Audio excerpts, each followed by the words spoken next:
Capítulo 2 Influência babilônica até os dias atuais. E na sua testa estava escrito o nome, Mistério, a grande Babilônia, a mãe das prostituições e abominações da terra. Apocalipse 17, verso 5.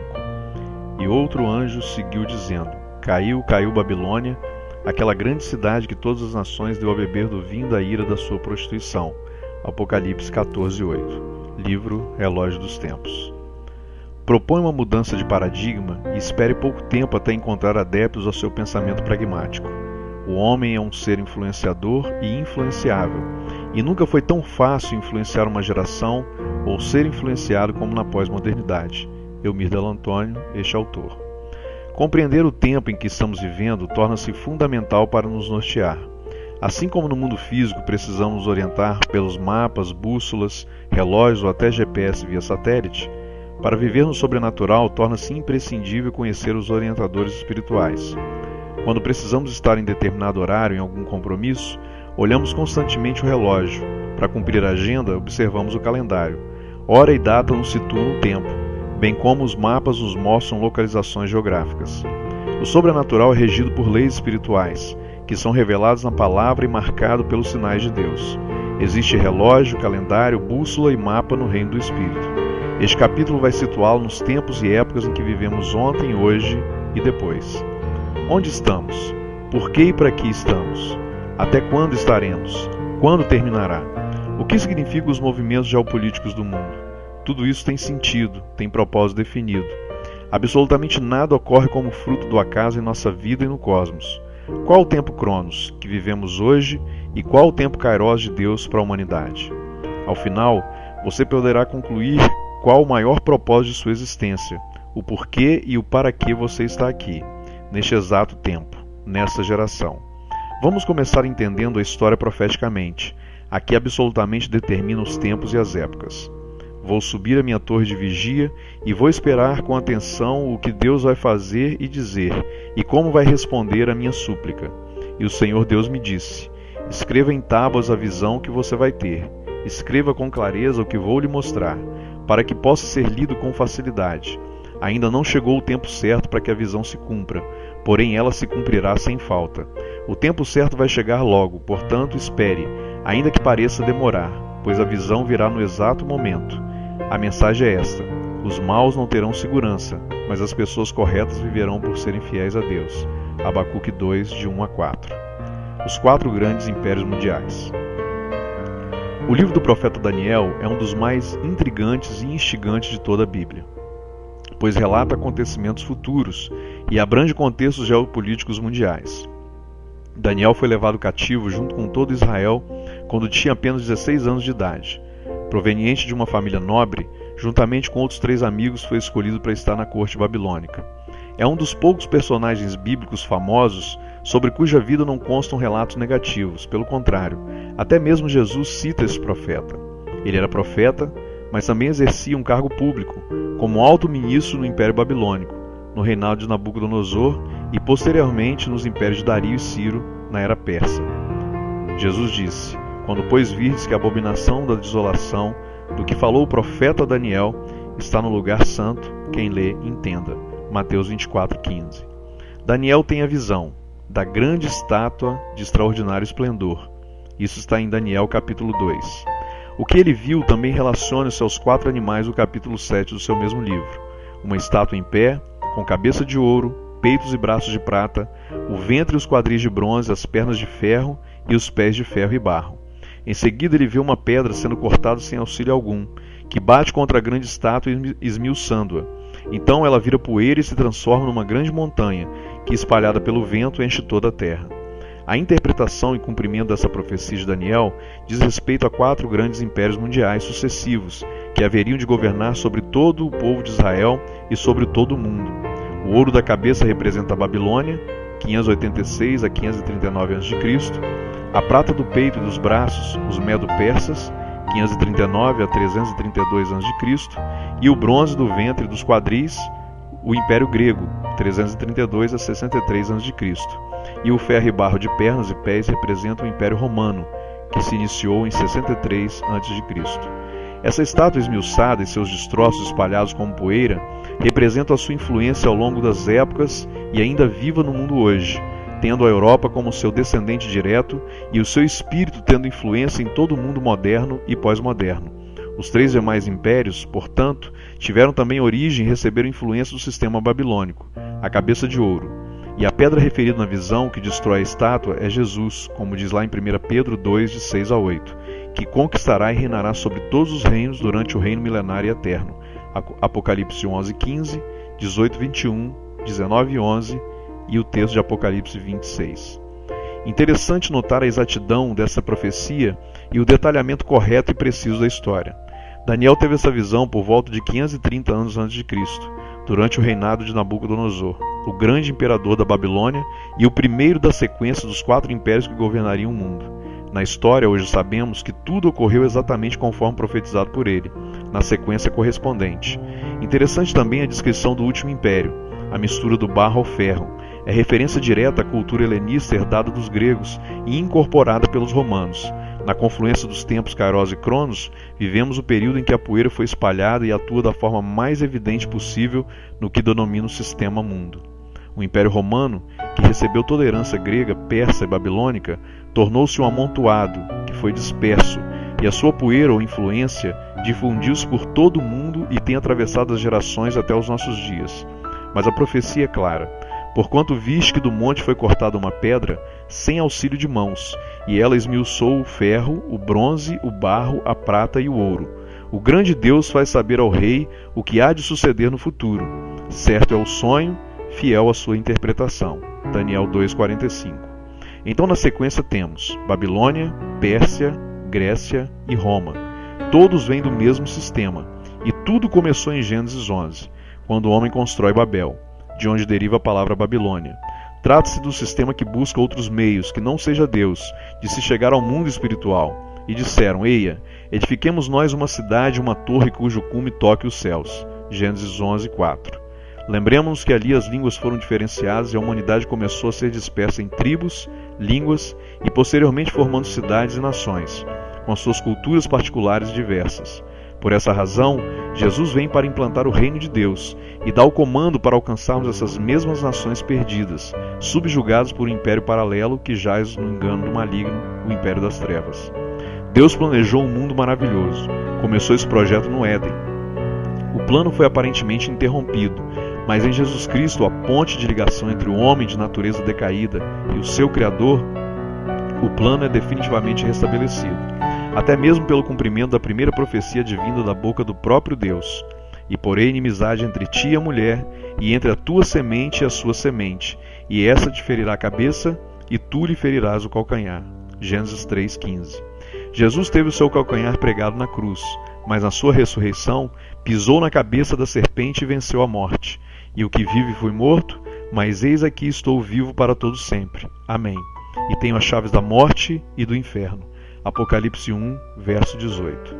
Na minha concepção, Deus, em sua infinita sabedoria, permitiu o homem cair, para que reconhecemos que dependemos totalmente dele. Lembremos que a queda deveu-se à cobiça do homem de querer ser igual a Deus.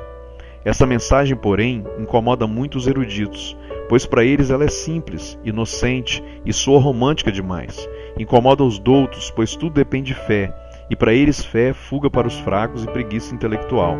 A realidade, porém, é que nem eruditos, nem doutos inteligentes, nem agnósticos ou ateus, comunistas, pragmáticos, filósofos, cientistas, heróis, gênios ou ativistas, enfim, nenhum deles jamais conseguiu pensar ou sequer promover a ideia, mesmo que utópica, de um mundo perfeito. Mas Deus tem um plano. Você já imaginou um mundo onde tudo funciona perfeitamente? Sem guerras, nem tristezas de choro, sem a morte, sem doenças, plenamente feliz, sem corrupção nem maldade, sem invejas e assassinatos, enfim. Você já imaginou um mundo onde poderemos viver em família e alegria eterna? Então, observe as últimas palavras que Jesus pronunciou antes de subir ao céu. Portanto, ide, saiam, mexam-se, vão anunciar. Fazei discípulos de todas as nações. O raio de abrangência é toda a terra. Anunciar a verdade sobre as boas notícias de que o reino de Deus chegou. As pessoas e os povos já não precisam mais ser escravos do sistema babilônico. Batizando-os, consolidando e inserindo o homem num novo contexto de reino, o reino de Deus. Em nome do Pai, do Filho e do Espírito Santo. Este reino é completo, pleno, possui hierarquia, é organizado, perfeito, como nenhum reino humano jamais o concebeu. Ele é eterno, ensinando-os, discipulando, assim como Jesus fez, a guardar todas as coisas que vos tenho dito, a verdade, salvação, libertação, cura e vida eterna. E eis que estou convosco todos os dias, até a consumação dos séculos. Ele está comigo e com você em todo o tempo. Somos seu povo, sua igreja, seus filhos, e ele vem nos buscar. Há um fim que representa um novo começo do seu reinado eterno, a derrubada final do Império Babilônico e a implantação definitiva do reino de Deus na terra. Amém. Assim seja, está consumado. Ponto final. Mateus 28, 19 e 20. Essa mensagem é para a igreja, em sua missão de anunciar para a humanidade que existe um reino onde tudo é perfeito, o reino de Deus nos céus, e um dia viveremos plenamente nele, após a consumação dos séculos. Quando os nossos patriarcas lá no Éden comeram do fruto que Deus lhes advertiu de que não comessem, eles se tornaram conhecedores do bem e do mal.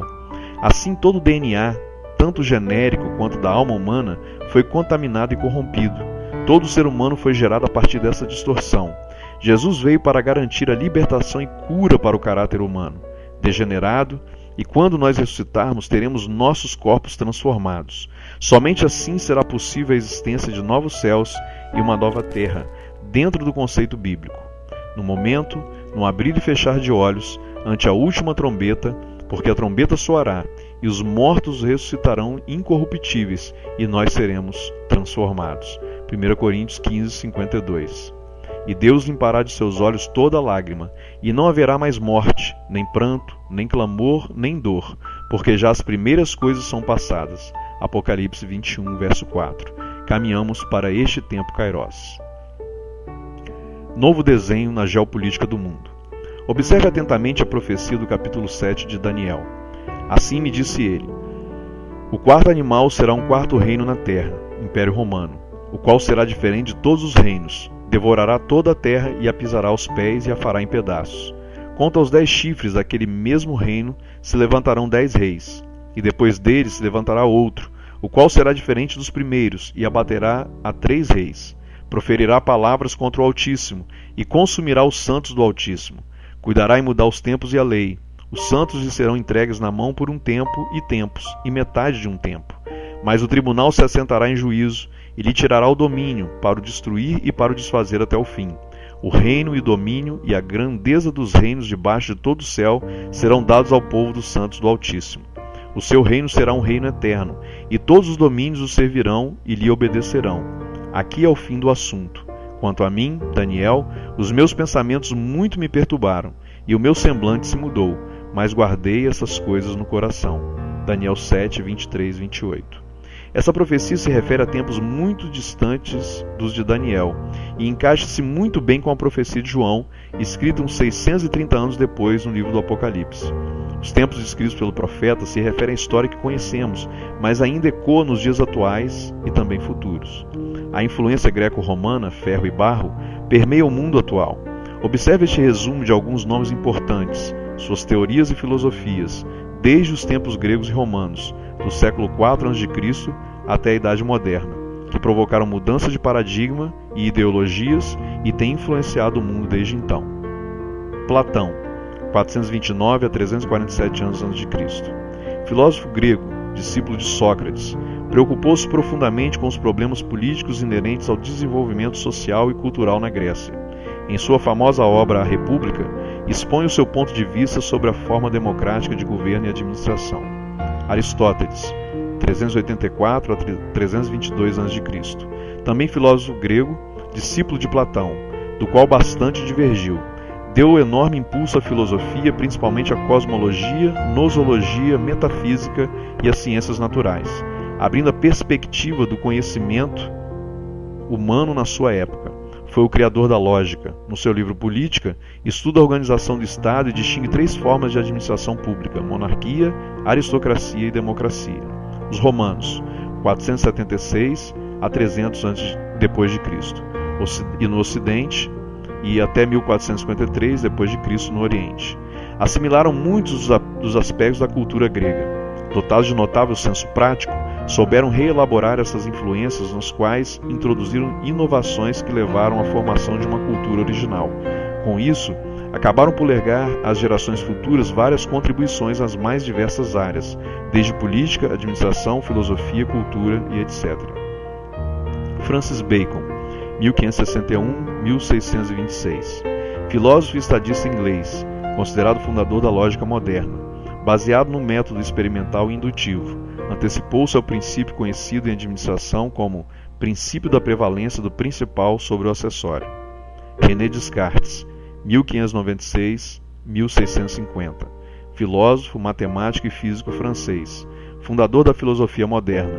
Em seu discurso do método, descreve os preceitos do seu método filosófico, hoje denominado método cartesiano, que serviu de fundamento para a tradição científica ocidental.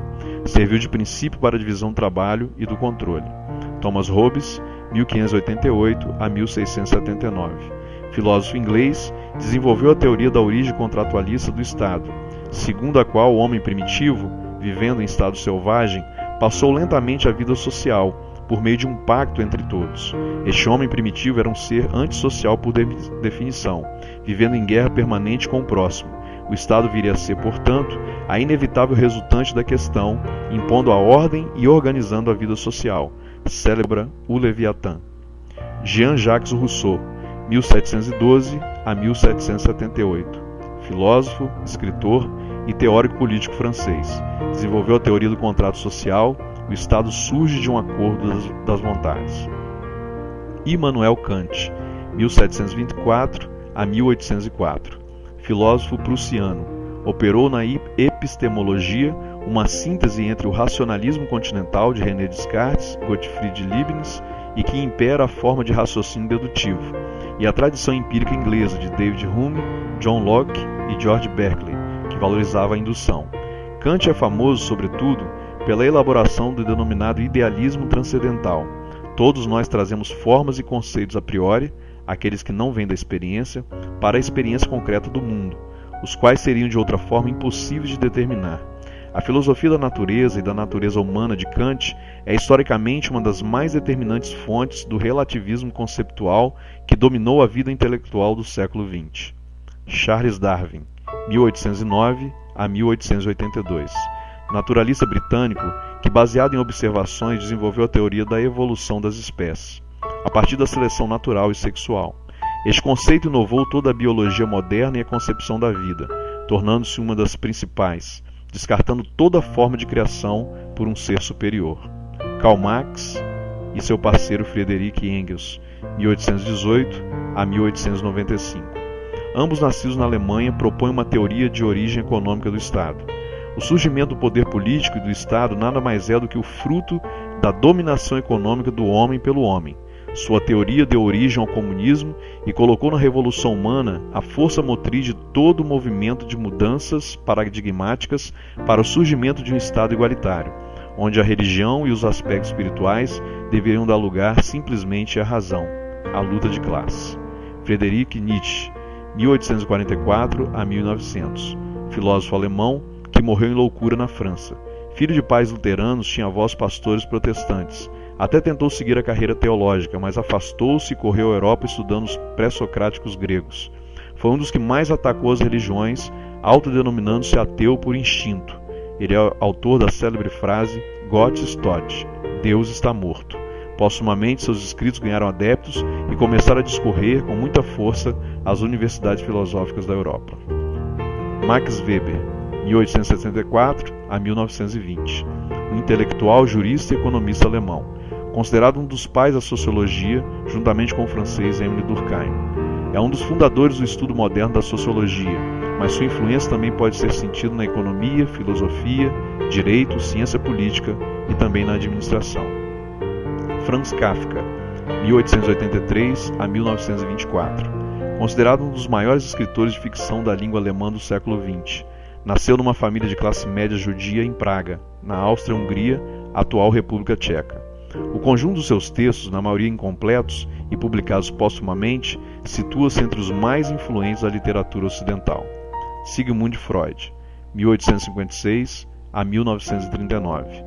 Nascido na Morávia, antigo território austro-tcheco, filho de Jacob Freud, um próspero negociante judeu, iniciou seus estudos pela utilização da hipnose como método de tratamento para pacientes com histeria. Ao observar a melhoria dos pacientes de Charcot, elaborou a hipótese de que a causa da doença era psicológica e não orgânica. Essa hipótese serviu de base para seus outros conceitos, como o do inconsciente. Freud também é conhecido por suas teorias dos mecanismos de defesa, repressão psicológica e por criar a utilização clínica da psicanálise como tratamento da psicopatologia, através do diálogo entre o paciente e o psicanalista. Freud acreditava que o desejo sexual era a energia motivacional primária da vida humana, assim como de suas técnicas terapêuticas. É interessante notar que todos os grandes pensadores acima surgiram a partir do século XVII e XVIII até o século XIX, quando o mundo começa a passar por tremendas transformações ou uma preparação para adentrar novos tempos. Novos pensamentos começam a formatar novas estruturas de paradigmas. No entanto, a partir das crises dos pensamentos filosóficos que dominaram o mundo moderno até o século XX, adentramos um novo tempo ou uma nova era, a pós-modernidade, na qual impérios que existiam começaram a ruir e um novo desenho geopolítico começou a se formar rapidamente. Alguns afirmam que tudo se deu por causa da evolução dos pensamentos dos séculos anteriores. O seu marco inicial foi a queda do comunismo russo e a derrubada do Muro de Berlim em 88 e 1989. A partir desse momento histórico, os reinos, governos mundiais estão se realinhando. Uma nova construção geopolítica de pensamentos se desenha com velocidade, preparando o mundo para o auge dos acontecimentos proféticos, o governo do anticristo, através de um sistema que acima denominei Sistema Mundo, que nada mais é do que o império espiritual da Grande Babilônia. Isaías 13 e Apocalipse 18 tratam sobre isso. Esses governos se realinham para a formação, vista por Daniel e por João, do quarto animal, governo de 10 chifres, 10 nações, ou blocos herdeiros de Roma e baseados em seus códigos, que influenciariam os tempos do cumprimento final dessas profecias. Reinos têm se levantado em todas as épocas contra a Igreja, e sabemos que no próprio Império Romano milhares de cristãos foram exterminados. Ao longo da história, tem sido um fato recorrente e até os dias atuais. Mas essa indicação tempo e tempos e metade de um tempo pode ser relacionada à descrição de João em Apocalipse 12, 6 e 14, que fala da proteção aos ataques da serpente de Satanás. Pode referir-se aos 1260 dias, ou 3 anos e meio, a primeira metade do total de 7 anos, descritos como o tempo do reinado do anticristo sobre a terra e período a qual a grande tribulação explicada por Cristo em Mateus 24, 21 acontecerá. Porque haverá então grande tribulação, como nunca houve desde o princípio do mundo até agora, nem tampouco há de haver. Interessante que no mesmo capítulo 12, João tem uma visão muito parecida com a de Daniel, de um animal descrito como dragão, que ainda tinha 10 chifres e que representa 10 reinos. Assim como Daniel, João também vê Jesus vencendo.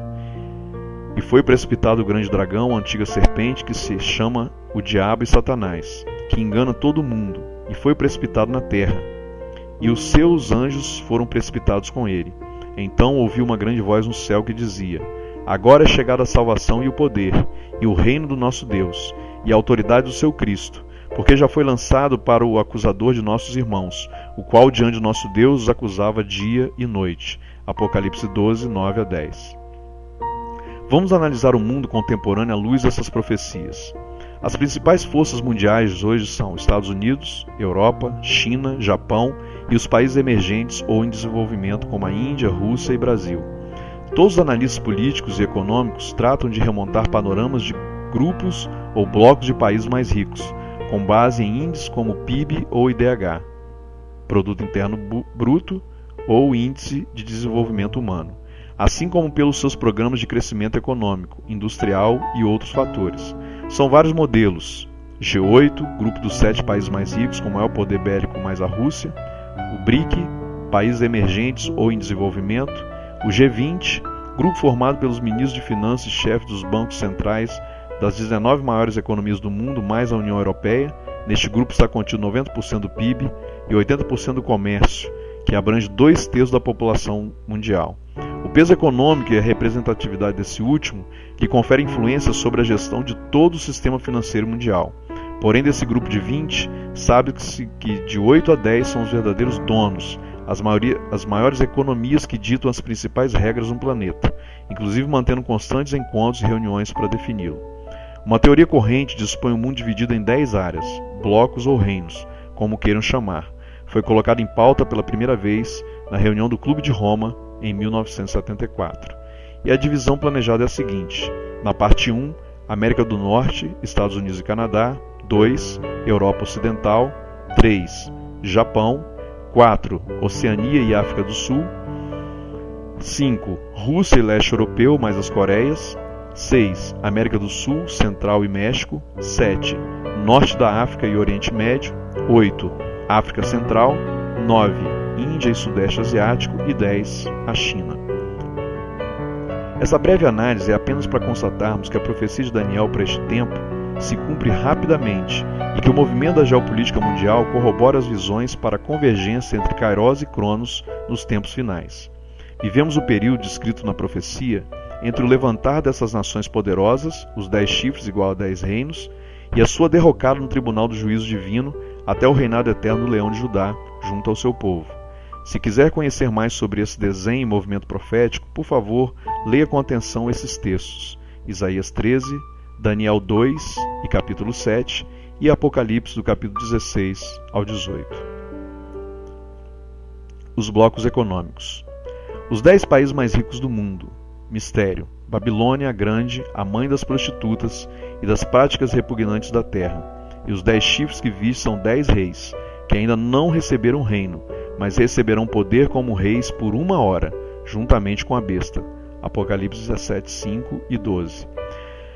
Logicamente, aqui não se comparam políticas sociais, divisão de renda entre a população e outros fatores, mas apenas o PIB. De qualquer forma, nessa lista constam os 10 maiores países em termos de economia atualmente. A nossa presidente Dilma, por exemplo, declarou mais ou menos assim recentemente, diante do crescimento brasileiro: enquanto a população for pobre, não adianta sermos a 6ª maior economia mundial. Porém, as necessidades de competitividade de livre comércio e subsistência nacional exigem um movimento amplo de novas formações globais na geopolítica. De fato, os países se agrupam na tentativa de formatar seus blocos econômicos, políticos e sociais. O surgimento de países emergentes ou em desenvolvimento de forma rápida, como China, Brasil e Índia, e Rússia, por exemplo, podem representar o que a profecia diz a respeito de receberem um poder repentino e com duração limitada de apenas 1 hora. Como um observador dos sinais dos tempos proféticos e dos movimentos mundiais, analiso à luz das profecias, como as de Daniel, nas quais o último império, o Império Romano, sistema mundo ou babilônico, seria esmiuçado, como foi. Porém, a sua influência como poeira se espalharia e dividiria a terra em pedaços ou partes, como tem realmente influenciado as nações europeias, ocidentais e, consequentemente, o mundo todo, ao longo dos últimos séculos. Disse assim: o 4º animal será o 4º reino na terra, Império Romano, o qual será diferente de todos os reinos, e devorará toda a terra, e a pisará aos pés, e a fará em pedaços, partes, blocos. Daniel 7, 23. Tudo que vimos hoje em todos os montes de influência da sociedade, e o mundo possui basicamente 7 áreas ou 7 montes, que regem as sociedades humanas, que são artes e entretenimento, governo e política, mídia e comunicação, educação e ciência, família, igreja e religião, economia e negócios. Até a marcação do tempo cronológico veio primeiramente na Europa, mas hoje está espalhado como poeira pelo planeta todo. Os europeus colonizaram os outros continentes e influenciam o mundo até hoje em todas essas esferas. Interessante observar que um dos 7 anjos que possuíam as 7 taças menciona João. E o anjo me disse: por que te admiras? Eu te direi o mistério da mulher e da besta que a traz, a qual tem 7 cabeças, os 7 setores ou montes da sociedade, e 10 chifres, os 10 grandes reinos ou formações políticas da terra ou os blocos continentais. Apocalipse 17, 7. Observe ainda, aqui o sentido que tem sabedoria. As 7 cabeças são 7 montes, sobre as quais a mulher está assentada. Apocalipse 17, verso 9.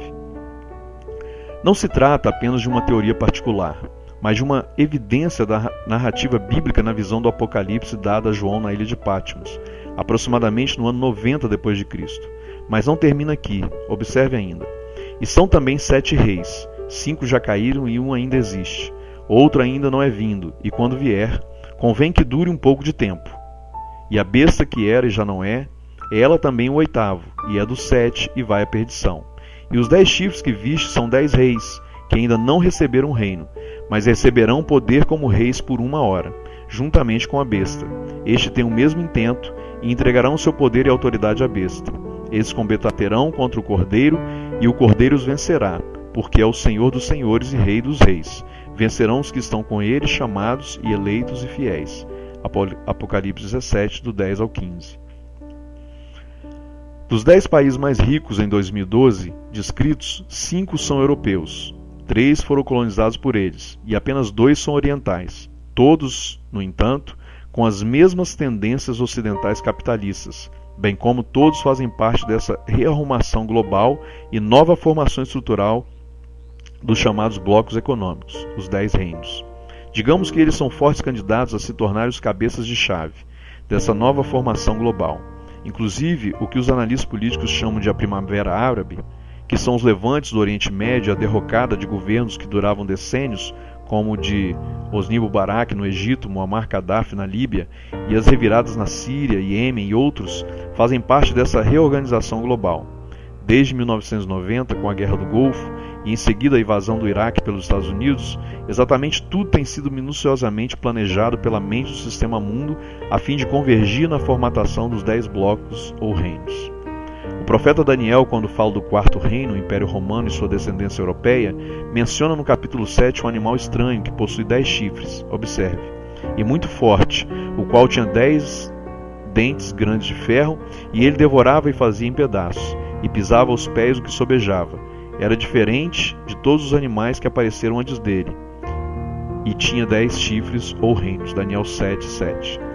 Essa profecia fala, como vimos acima, dos 4 grandes impérios mundiais ao longo da história: Babilônia, Pérsia, Grécia e Roma, e a consequente subdivisão deste último, sendo que os romanos mantiveram a maior dominação de todos eles, até o ano 1430 d.C., e influenciam o mundo até hoje, pois toda a cultura ocidental vem deles. Interessante que o redesenho mundial começou nesse exato momento, com o espalhar, pós-derrocado do Império Oficial Romano, é que se deram momentos históricos, como a Reforma Protestante e as colonizações a partir da Europa. Destaque para este comentário. E quanto aos 10 chifres daquele mesmo reino, se levantarão 10 reis, e depois deles se levantará outro, o qual será diferente dos primeiros e abaterá 3 reis. Daniel 7, 24. Aqui Daniel menciona o que irá acontecer no fim dos tempos. Os impérios que dominarão o mundo, entre os 10 reinos, haverá disputas e um se levantará para abater 3, o que vem a ser. Toda a movimentação e formatação geopolítica das últimas décadas primeiro apontou para a formação dos blocos econômicos políticos, como a União Europeia, Benelux, OPEP, OTAN, BRIC, G8, G20 e outros. Hoje, porém, o discurso na boca dos principais líderes mundiais é a nova ordem mundial e o governo mundial. A própria Dilma, em recente visita à Índia, fez essa declaração. Índia e Brasil querem uma nova ordem mundial e reformas no Conselho de Segurança das Nações Unidas que levem em consideração a nova realidade do mundo, afirma a presidente brasileira Dilma Rousseff, em um artigo publicado no jornal The Times of India. O ex-presidente Lula também já proferia esse discurso. O presidente Luiz Inácio Lula da Silva defendeu nesta quarta-feira a construção de uma nova ordem mundial, mais ética, que enfatiza a distribuição da riqueza e a proteção do emprego. Observe esse trecho do discurso do primeiro-ministro britânico na ocasião de seu anúncio anual sobre política estrangeira, que coincidiu com a posse de Barack Obama em 11 de agosto de 2008. Manchete: Gordon Brown estende a mão ao próximo presidente norte-americano em nome de uma nova ordem mundial. Em seu discurso ele diz: a aliança entre o Reino Unido e os Estados Unidos, e de uma forma mais alargada entre a Europa e os Estados Unidos, pode e deve marcar uma nova liderança de forma a dirigir os esforços globais para a construção de uma nova ordem mundial mais justa, mais segura e mais forte. Líderes influentes no mundo como Barack Obama, Nicolas Sarkozy e agora o novo presidente francês François Hollande, Angela Merkel e outros têm ensaiado o mesmo tema. Em sua visita ao Rio, em janeiro de 2011, na Cinelândia, Obama reafirmou esse compromisso de trabalhar pela nova ordem mundial. Em outro discurso entusiasta, defendendo as políticas atuais do seu governo, Obama, presidente da nação que há mais de 5 décadas é a mais forte do mundo, afirma algumas frases categóricas e expressivas do discurso secularista. que descarta os princípios de Deus e reforça a nova ordem mundial. Observe o seu discurso. Dada a diversidade crescente de populações nos Estados Unidos, o que quer que tenhamos sido, mas nós não somos mais uma nação cristã. Pelo menos, não somente. Hoje somos uma nação de judaicos, budistas, hinduístas, islâmicos e descrentes. E mesmo que fôssemos somente cristãos e expulsássemos todos os não cristãos da América, qual cristianismo seguiríamos? Que passagem das Escrituras deveria instruir nossas políticas públicas? Levítico, Deuteronômio ou Sermão da Montanha? Que é tão radical que duvido que até o nosso Departamento de Defesa sobrevivesse à sua aplicação.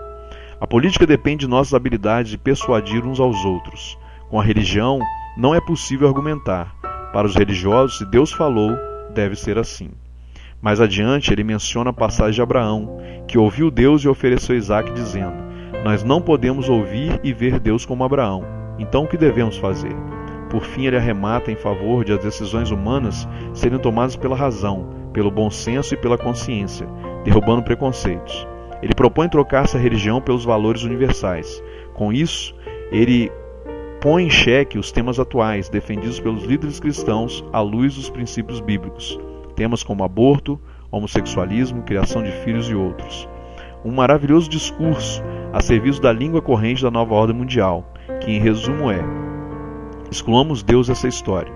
O que precisamos definitivamente estabelecer é que estamos aqui sozinhos e é nós que devemos criar os nossos critérios baseados na consciência e os novos valores universais sem preconceitos, para fim possibilitarmos o surgimento de uma nova ordem mundial, onde os fracos, religiosos crédulos, não terão vez. Essa será a linguagem do anticristo. Não estou dizendo que Obama ou outro líder mundial qualquer seja o anticristo. Até porque, no meu entender, essa figura poderá não estar encerrada apenas em uma pessoa, mas em um sistema de governo ou de novos paradigmas, enfim. Porém, mostrando como será o discurso, ele zelará pelo novo Código dos Direitos Humanos, temas como desarmamento nuclear, paz mundial, bem-estar social e também temas controversos como os apresentados acima, a questão do homossexualismo, aborto e outros temas sobre família, por meio de sua retórica que promoverá um bálsamo aos ouvidos da humanidade carente de valores, que procura a quem seguir, num mundo tão perdido e necessitado de novos ideais, para que o homem o entenda e o preencha com novos valores. Seu intento é substituir os princípios bíblicos pela nova ordem das coisas. É tratar a Bíblia como um antiquado e ultrapassado livro de regras e trazer à tona uma nova aplicação global de uma nova era, para uma nova ordem e reorganização humana. Nada de novidade. Em Babel, também foi assim que seus líderes convenceram aquele povo a construir uma torre para tentar chegar ao céu, adquirir conhecimento e tornar-se semideuses. Mas ao fim, não chegaram a lugar algum. Apenas promoveram mais um julgamento divino contra si mesmos. Confira em Gênesis 11. Em 2003, o respeitado jornal britânico BBC divulgou a seguinte notícia sobre o discurso de Ano Novo do então Papa João Paulo II. Em sua tradicional mensagem de Ano Novo, o Papa João Paulo II disse, nesta quinta-feira, que o mundo precisa de uma nova ordem internacional para resolver os conflitos e assegurar a paz. Para o Papa, essa nova ordem poderia se inspirar nas Nações Unidas. O pontífice disse que a nova ordem mundial deveria ser capaz de fornecer soluções para os problemas atuais. Dando continuidade, Bento XVI também fez coro com seu antecessor. Em discurso veiculado pelo Jornal do Vaticano e divulgado em diversos meios aqui na Europa, em 2009, bem como no site Jornal de Notícias, na encíclica Caritas in Veritate, a caridade na verdade, Bento XVI defende uma nova ordem política e financeira a nível mundial. Mas a carta destina-se a promover o desenvolvimento humano integral e não apenas responder à crise. Observem que o mesmo discurso tem crescido nos últimos anos. Pois que quando disserem a paz e segurança, então lhe sobrevirá repentina destruição, como as dores de parto àquela que está grávida, e de modo nenhum escaparão. 1 Tessalonicenses 5, verso 3. Aonde isso nos remeterá? Serei bem claro em minha constatação: a criação de um governo mundial dentro da proposta da nova ordem mundial, na qual surgirá uma liderança no mundo a princípio capaz de resolver os problemas sociais, crises econômicas, escassez de recursos, etc. A Bíblia denomina esse poderoso reinante o anticristo, e o tempo será o da tribulação e posteriormente o da grande tribulação. O tempo que vivemos hoje é o tempo do princípio das dores, conforme descrito por Jesus, porque se levantará nação contra nação e reino contra reino, e haverá terremotos em diversos lugares, e haverá fomes e tribulações, e essas coisas são o princípio das dores. Marcos 13:8. João diz ainda: filhinhos, é já a última hora, e como ouvistes que vem o anticristo, também agora muitos se têm feito anticristos, por onde conhecemos que é já a última hora. 1 João 2:18.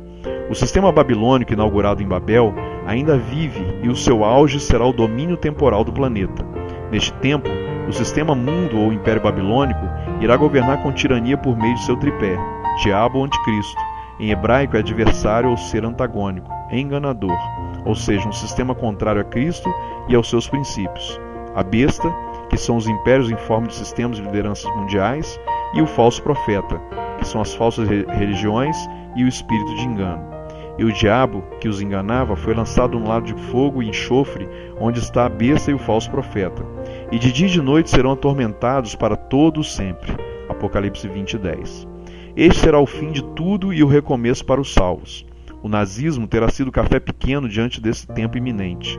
A princípio promovendo paz, soluções econômicas e de mercado e também sociais, mas depois de 3 anos e meio virá a assolação, e o anticristo eliminará os que ainda professam a sua fé em Cristo.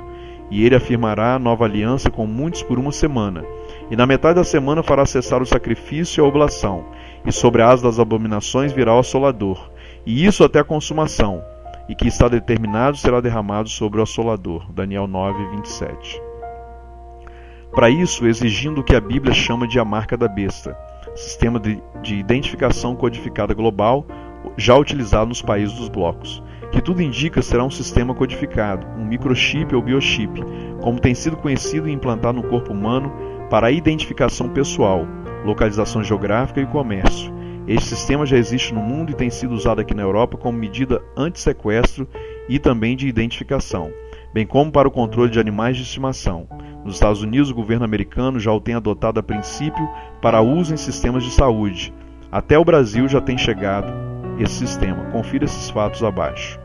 O medo da violência colocou 22 famílias gaúchas na fila para adquirir uma tecnologia de segurança, ainda incomum no Brasil, o microchip cutâneo. Atualmente, 42 famílias brasileiras, cerca de 200 pessoas, usam equipamento no corpo sob a pele. A base de monitoramento está situada em Miami, Estados Unidos, e o serviço garante o rastreamento da localização do usuário por meio de satélite. Em 27 de outubro de 2010, o programa global da apresentadora Ana Maria Braga disparou uma ampla reportagem falando sobre nanotecnologia e a utilização do microchip com implantação subcutânea, mostrando cenas de novelas que narram essa iniciativa e algumas outras matérias. Essa reportagem pode ser vista no YouTube. Abaixo nós podemos ver a indicação desse endereço, programa Ana Maria Braga, falando sobre nanotecnologia. Ali, ela entrevista um engenheiro de tecnologia que menciona que o microchip já é uma realidade cada vez mais evidente no Brasil, seguindo a tendência mundial. O que a Bíblia dizia sobre isso há 2000 anos e que era inimaginável há alguns anos, hoje é uma realidade. Confira o que a Bíblia diz. E faz o que a todos, pequenos e grandes, ricos e pobres, livres e servos, e seja posto um sinal na sua mão direita ou nas suas testas, para que ninguém possa comprar ou vender, senão aquele que tiver o sinal ou o nome da besta, ou o número do seu nome. Aqui está a sabedoria. Aquele que tem entendimento calcule o número da besta, sistema global da nova ordem mundial, porque é o número de um homem, e o seu número é 666. Apocalipse 13, de 16 a 18. Este número representa um código, como são codificados hoje em dia todos os cartões com microchip, redes virtuais, etc. A nova ordem mundial. Na teoria das relações internacionais, o termo Nova Ordem Mundial, NOM, tem sido utilizado para se referir a um novo período no pensamento político e no equilíbrio mundial de poder, além de uma maior centralização deste poder. Apesar das diversas interpretações desse termo, ele é principalmente associado com o conceito de governança global. Foi o presidente dos Estados Unidos, Woodrow Wilson, que pela primeira vez desenvolveu um programa de reforma progressiva nas relações internacionais e liderou a construção daquilo que se convencionou denominar de uma nova ordem mundial através da Liga das Nações. Nos Estados Unidos, a expressão foi usada literalmente pela primeira vez pelo presidente Franklin Delano Roosevelt, em 1941, durante a Segunda Guerra Mundial. A nova ordem mundial também é um conceito socioeconômico político que faz referência ao contexto histórico do mundo pós-guerra. Foi utilizada pelo presidente dos Estados Unidos, Ronald Reagan, na década de 80, referindo-se ao processo de queda da União Soviética e ao rearranjo político das potências mundiais. Nominalmente, a nova ordem mundial econômica foi criada na Conferência das Nações Unidas sobre Comércio e Desenvolvimento sobre o texto redigido. A nova ordem econômica internacional foi imposta por um conjunto de propostas elaboradas e expressas pela Assembleia Geral nos documentos Declaração de Estabelecimento de uma Nova Ordem Econômica Mundial, Resolução 3201, de 1º de maio de 1974, e Plano de Ação para o Estabelecimento de uma Nova Ordem Econômica Mundial, 1º de maio de 74 também, e Carta de Direitos e Deveres dos Estados, Resolução 3281, de 12 de dezembro de 74. O objetivo era diminuir a disparidade de poder nas relações econômicas entre países industrializados e países em desenvolvimento. As propostas situavam-se em torno de algumas reivindicações específicas dos países em desenvolvimento, dentre os quais podemos citar estabilidade de preços para commodities e matéria-prima, transferências de recursos de países ricos para pobres, industrialização e tecnologia, corporações transnacionais, acesso a mercados, reforma no sistema monetário internacional e maior poder nas discussões internacionais. Passados 38 anos, a previsão se concretiza e os chamados emergentes ou em desenvolvimento são decisivos e o mundo toma novos contornos. Tudo e todos os órgãos internacionais como Banco Mundial, Unesco, ONU, FMI, OMC e outros têm evitado todos os esforços para o cumprimento das mais variadas resoluções estabelecidas em suas conferências. Sobre os temas mais diversos, em pauta são propostos acordos internacionais que vão desde pacificação de conflitos armados e civis, ajuda humanitária, planejamento econômico mundial, leis universais de direitos humanos, passando por meio ambiente, emissão de gases na atmosfera e controle ambiental, até a produção industrial, crescimento econômico, disparidade social e outros temas afins. Todas as ações do mundo são decididas por esses organismos regulamentadores, que são internacionais, e nenhuma nação está excluída do âmbito de suas decisões, ações e também de critérios legais. Quem imaginaria China, Índia e Brasil na lista dos top 10 tão rapidamente? O mundo tem mudado aceleradamente desde a Segunda Guerra Mundial, e depois, com a derrubada do comunismo e o fim da Guerra Fria, e o seu ícone foi a abertura de Moscou e a derrubada do Muro de Berlim em 88 e posteriormente em 89. O crescimento econômico japonês, a reconstrução da força europeia, o crescimento dos países que eram considerados o terceiro mundo, a globalização e o despontar da China e Coreia do Sul, a moderna industrialização e a competitividade do livre comércio mundial. Tudo isso em apenas 4 décadas. Hoje os países em desenvolvimento reclamam cadeira definitiva na ONU para poderem participar mais ativamente das decisões mundiais. O mundo político hoje é um grande bloco, onde todos assumem o mesmo sentido, de sobrevivência nacional. Livre comércio e desenvolvimento econômico. Não há espaço para desiguais, as ditaduras isoladas estão ruindo. Os satanizados Fidéis e Sadãs do mundo pós-moderno estão sendo tirados, mortos, ou seja, a possibilidade de surgimento de uma liderança global mais formatada, de um governo mundial central, é muito mais real hoje que em qualquer outra época da história humana.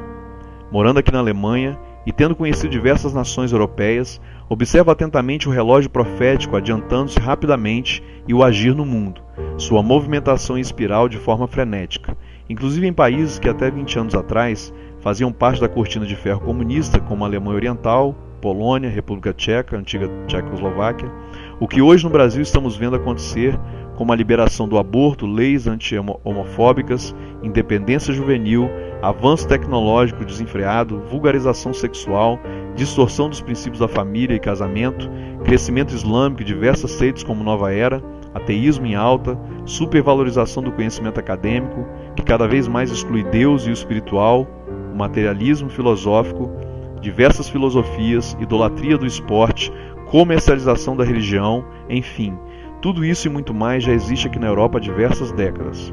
Talvez pelo atraso que as guerras e regimes fechados possam ter provocado, política cultural que os apressa para recuperarem tempo na inserção a um novo mundo globalizado. A cultura europeia é a grande influenciadora, a maior propagadora do sistema babilônico no mundo, como se vê, exatamente como a Bíblia nos mostra que aconteceria nesses tempos finais.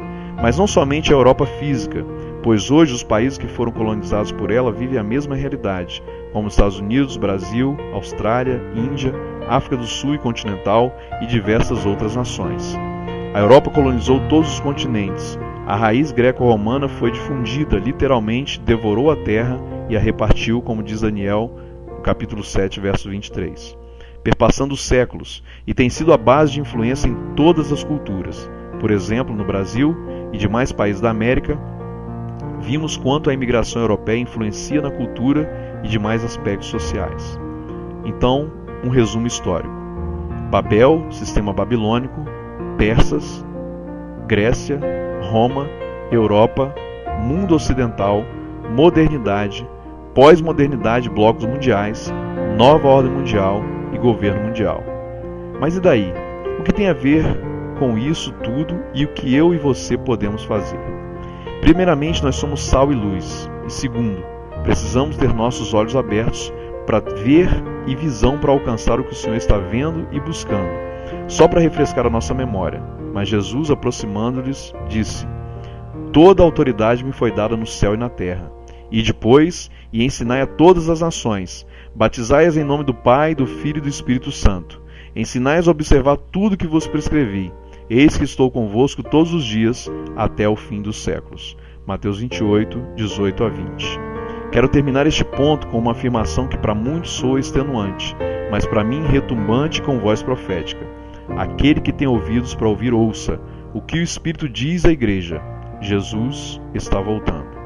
Confira a lista decrescente dos 10 países mais ricos do mundo em 2012, divulgada pelo Banco Mundial, baseado no último PIB, Produto Interno Bruto. Em 10º lugar a Índia, em 9º a Rússia, em 8º a Itália, em 7º o Reino Unido, em 6º o Brasil, em 5º a França, em 4º a Alemanha, em 3º o Japão, em 2º a China e em 1º os Estados Unidos. Eu estou atentando para os fatos da globalização, junção de blocos econômicos e o discurso da nova ordem mundial. Penso sinceramente que tudo isso seja pano de fundo apenas para os cumprimentos proféticos nos tempos finais.